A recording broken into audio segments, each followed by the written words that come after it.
আসসালামু আলাইকুম রহমতুল্লাহ। সুপ্রিয় শিক্ষার্থীবৃন্দ, মেকানিক্যাল ইঞ্জিনিয়ারিং চ্যানেলের পক্ষ থেকে তোমাদের সকলকে জানাচ্ছি আন্তরিক শুভেচ্ছা। এই ভিডিওটা তৈরি করছি সপ্তম শ্রেণীর শিক্ষার্থীদের জন্য। 2025 সালের সপ্তম শ্রেণীর বার্ষিক পরীক্ষার গণিত বিষয়ের প্রশ্নপত্র নিয়ে আজকের ভিডিওতে আলোচনা করব।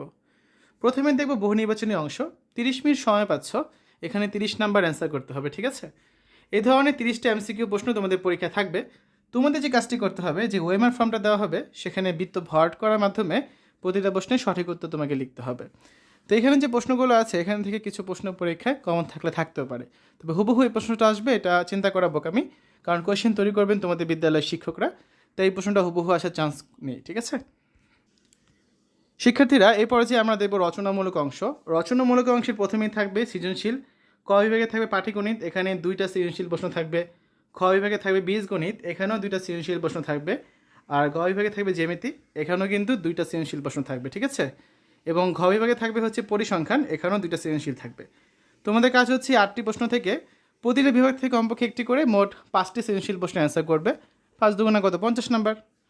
5 10 50 নাম্বার। আর সংক্ষিপ্ত প্রশ্ন থাকবে হচ্ছে 15টা, এখানে 10টা আছে যদিও। তোমরা হচ্ছে 15টা থেকে যে কোনো 10টা প্রশ্নের অ্যান্সার করবে। প্রতিটা 2 করে হচ্ছে কত? 20 নাম্বার। তার মানে সংক্ষিপ্ত 20, রচনামূলক সৃজনশীল হচ্ছে 50, আর 30 হচ্ছে বহু নির্বাচনী। এই মোট 100 নাম্বারের পরীক্ষা হবে। আবারও বলছি, এটা একটা নমুনা প্রশ্ন, এখান থেকে কিছু প্রশ্ন পরীক্ষায় কমন থাকলে থাকতেও পারে, তবে হুবহু এই প্রশ্নটা কখনই আসবে না, ঠিক আছে? তো শিক্ষার্থীরা, আজকের এই ভিডিওতে আমরা সপ্তম শ্রেণীর গণিত বার্ষিক পরীক্ষার প্রশ্ন নিয়ে আলোচনা করেছি।